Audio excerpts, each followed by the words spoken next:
a mob in the crowd, because who's standing right there? The scribes and the Pharisees and the religious phonies. He tells them right to their face they're no good and they're not getting into the kingdom.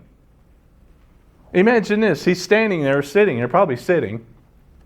And there they are all, the little gaggle of the religious establishment, the elites from Jerusalem.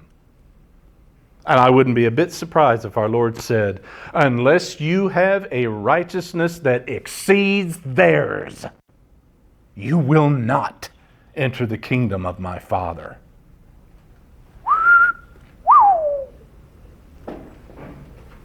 How's that for gentle Jesus, meek and mild?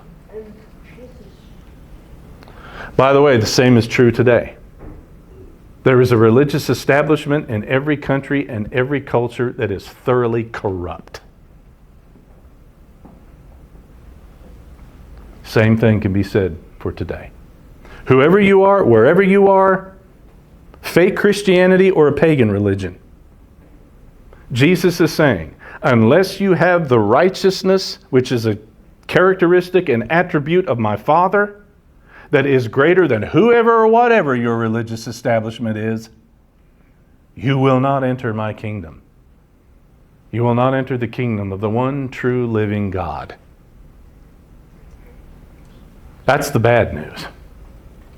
The good news is Jesus is the righteousness of God.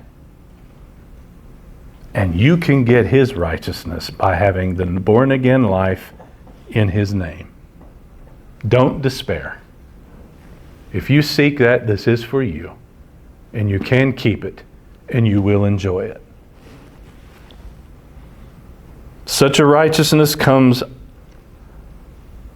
only about as we are genuinely changed and transformed by God's grace, by God's mercy, and by God's power, by way of the finished work of His Son, who is God the Son, Jesus the Christ, the Messiah. The only way you're going to get this righteousness is through the gospel of the divine Son. And so we should not concern ourselves with the man-made rules and regulations and do's and don'ts of human beings. And they are innumerable. By the way, I come down on America because I live in America. So-called evangelical Christianity in America has a list of rules and regulations and do's and don'ts that have absolutely nothing to do with anything that you'll find in here.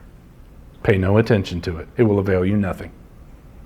Every so-called denomination in America has their own rules and regulations and do's and don'ts, and don't touch this and don't touch that and don't eat this and don't eat that, and on and on and on. It's exactly as worthless and purposeless and meaningless as the scribes and the Pharisees and the Sadducees. If it doesn't come out of here from the mouth of God, pay no attention to it. It will avail you nothing. It doesn't happen that way. It only happens through Jesus and who and what He is and what He says and what He does. So don't concern yourselves with their rules and regulations. Concern yourselves with the rules or standards of God the Almighty, given to us by God the Son, Jesus, in the Gospels, here in the Sermon on the Mount, and by the blessed inspired apostles.